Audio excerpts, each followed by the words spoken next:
저희 연구실은 이제 분산 AI 그리고 IoT, 클라우드 엣지 컴퓨팅을 주로 연구하는 연구실이고요.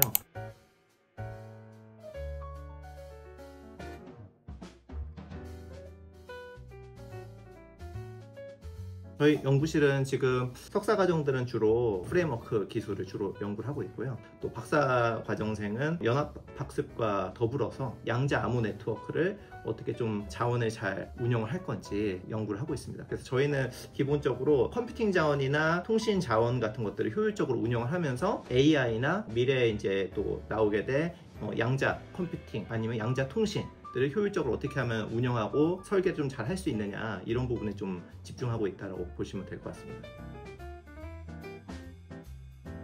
저희 지금 졸업한 박사 연구원이랑 진행한 연구 중에 그 연합학습과 관련한 기술에 대한 서베이 논문을 진행했는데, 그 서베이 논문이 연합학습에 대한 전체 연구 동향을 정리를 하는 거로서 저희 분야에서는 47 정도 임팩트 팩터를 달성한 논문이 있거든요. 그래서 지금도 1년이 아직 안 됐는데 인용수가 60회 넘은 논문이 있고, 또 지금 이제 넥스원에 가 있는 김도연 졸업 학생이랑 진행한 게 이제 Q1급 논문 중에서도 임팩트 팩터 10 가까이 되는 논문을 쓰고 졸업을 한 석사과정생이 있거든요. 그래서 사실은 석사과정이 쓰기에는 굉장히 난이도가 높은 논문인데, 김도연 학생이랑 같이 프로젝트라는 애트리 연구기관이랑 같이 공동 협업해가지고 달성한 논문들이 있고요. 그 외에도 저희 연구실은 주로 이제 Q1급 SCI 논문들을 주로 타겟으로 하면서 졸업생들이 많은 이제 Q1 논문들을 쓰고 졸업을 했습니다.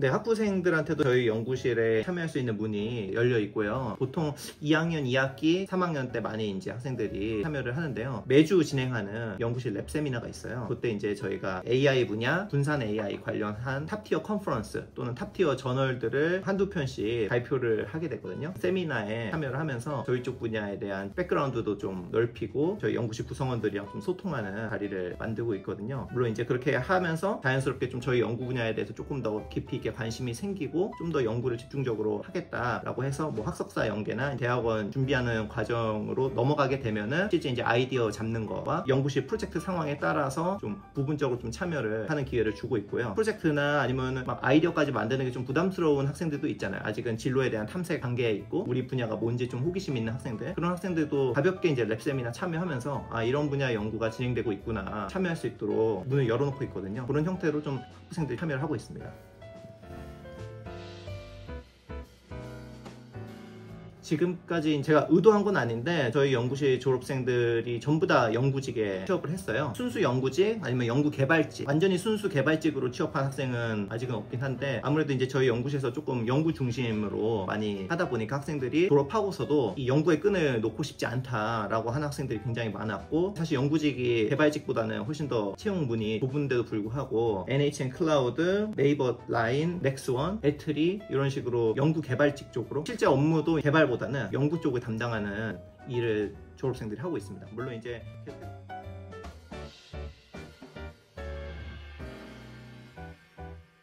우리가 이제 머신러닝을 학습한다는 거는 일단 데이터가 있어야 되고, 그 데이터를 전처리를 해서 이 AI 모델에다가 인풋으로 넣어줘야 됩니다. 그 과정을 통해서 학습을 하고, 또 새로운 데이터가 생성됐을 때 재학습을 하는 과정을 거치는데요. 전 과정을 이 체인으로 연결해서 하나의 자동화된 프레임워크로 만들어내는 게 MLOps라고 볼 수가 있습니다. 프레임워크를 우리가 실제 상용화된 툴로 구현해보고 테스트해보고 발전시키는 게 이제 MLOps 엔지니어라고 볼 수가 있는데, 저희 연구실에서는 이런 MLOps 관련해서 2년 동안 애트리랑 같이 공동 프로젝트를 하면서 부산시의 MLOps 프레임워크를 구축을 해가지고 실증 테스트를 진행 중에 있습니다.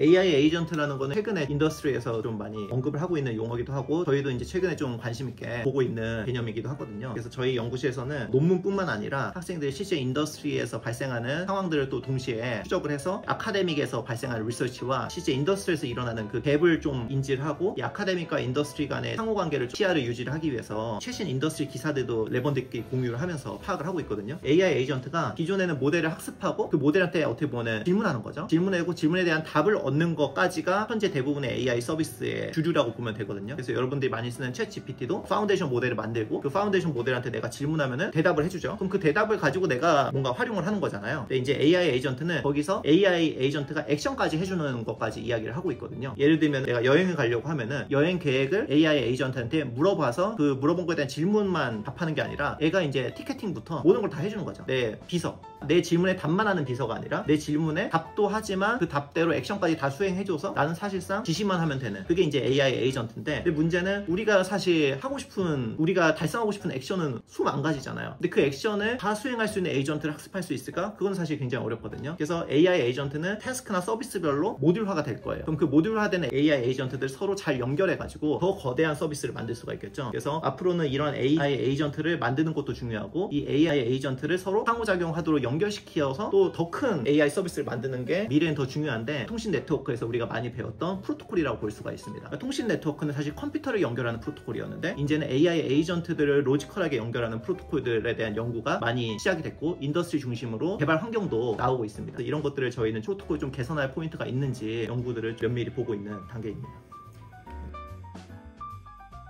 대학원에 관심이 있거나 학부 연구원에 관심이 있는 학생들 상담을 할 때 물론 학점이 좋으면은 좋겠지만, 저는 사실 학점을 기준으로 학생 안 받거나 그런 게 전혀 없거든요. 저희 연구실에 잘 정착하는 학생들의 공통적인 특징은 학점과 상관없이 굉장히 열정이 있고 자기 일에 대한 책임감이 강한 학생들. 난 학점이 너무 낮아가지고 내가 대학원 연구라는 거 할 수 있을까? 두려워가지고 머뭇거리는 학생들도 있고, 다양한 학생들이 있는 걸로 알고 있어요. 근데 연구라는 거는 진짜 뚜껑을 열어봐야지 내가 잘하는지 못하는지 알 수가 있고, 가장 중요한 거는 열정이랑 그리고 책임감. 근데 열정과 책임감이 없으면은 연구를 재밌게 할 수가 없어요. 학점이 좋고 나쁘고에 대한 선입견은 저는 잘 없고요. 면담을 했을 때 그 학생에 대한 생각, 그 학생에 대한 좀 열정, 이런 거를 굉장히 좀 많이 봅니다.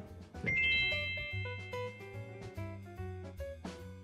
안녕하세요. 저는 이주영 교수님 연구실 소속 박사과정생인 정재원이라고 합니다. 안녕하세요. 저는 이주영 교수님 연구실 석사과정 양다인이라고 합니다.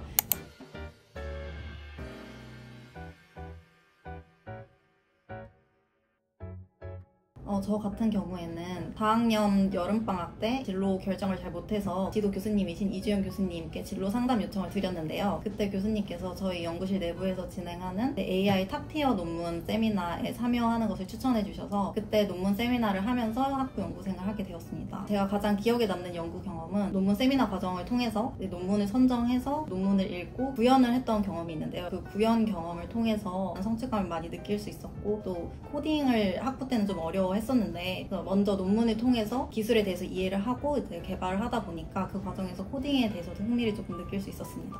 저는 1학년 때부터 교수님한테 연구생을 한번 해보고 싶다라고 얘기를 했었고요. 연구생을 하고 싶다고 했었던 이유는 전문 분야에 대해서 심도 있게 배울 수 있는 기회가 있기 때문이라고 생각을 했어요. 2학년 때 이제 교수님의 컴퓨터 네트워크 수업을 들을 때 교수님께서 연락을 해주셔서 연구생으로 지원을 하게 되었고요. 그때부터 연합학습에 대한 심도 있는 논문들을 읽어보면서 그쪽에 대한 연구 분야를 키워나갔던 것 같습니다. 저희 연구실 같은 경우에는 자율 출퇴근이어서 학생들의 패턴에 따라서 출근하는 시간이 다 다른데요. 오전 11시, 12시쯤에 나와서 메일 체크나 스케줄링 같은 간단한 업무들을 하는 편이고요. 오후에는 수행하고 있는 과제가 있는데 과제를 하거나 개인 연구를 진행을 하고 있습니다. 논문 세미나 같은 경우도 오후에 진행되고 있어서 또 세미나가 있을 때는 세미나 참여 등을 하고 있습니다. 그리고 저희는 주 4일 출근이어서 4일 정도는 출근하고 나머지 하루는 재택 근무를 하고 있습니다. 저희 연구실 같은 경우는 서로를 존중하는 문화가 가장 큰 장점이라고 생각하고 있는데요. 그 문화를 지키기 위해서 명시적으로는 서로 간에 존댓말 사용을 원칙으로 하고 있고요. 그리고 뭐 생일이나 성과를 내었을 때 다 같이 축하를 해주는 분위기를 가지고 있습니다. 또 서로의 장점을 굉장히 인정해주려고 하고 격려하려고 해서 긍정적인 시너지를 최대화하는 방향으로 연구실 문화를 만들어가고 있습니다.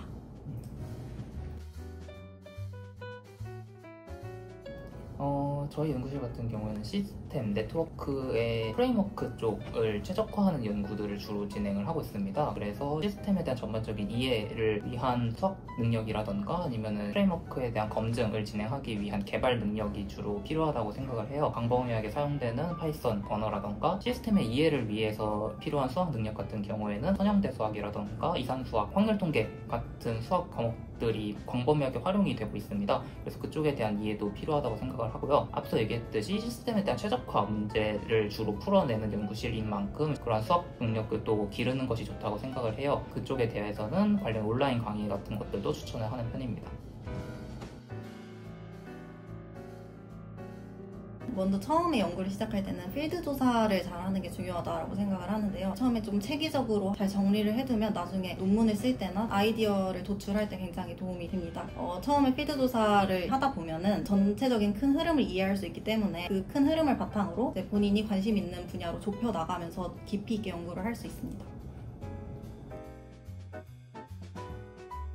여기 연구실에 들어오는 학생분들도 처음부터 이쪽에 대한 지식들을 다 알고서 들어오는 분들이 아닙니다. 대부분 파이썬 구현도 못하던 학생분들이 들어오시는 경우도 있었거든요. 그분들도 연구실에서 좋은 성과들을 내고 있으니까 학부생 여러분들도 부담 없이 참여해보시는 것도 좋을 것 같습니다. 저는 개인적으로 연구 분야만큼 열정이 중요한 분야도 없다라고 생각을 하고 있거든요. 열정만 있으시면 많이 발전할 수 있으니까 관심 있으시면 적극적으로 컨택하시면 좋을 것 같습니다.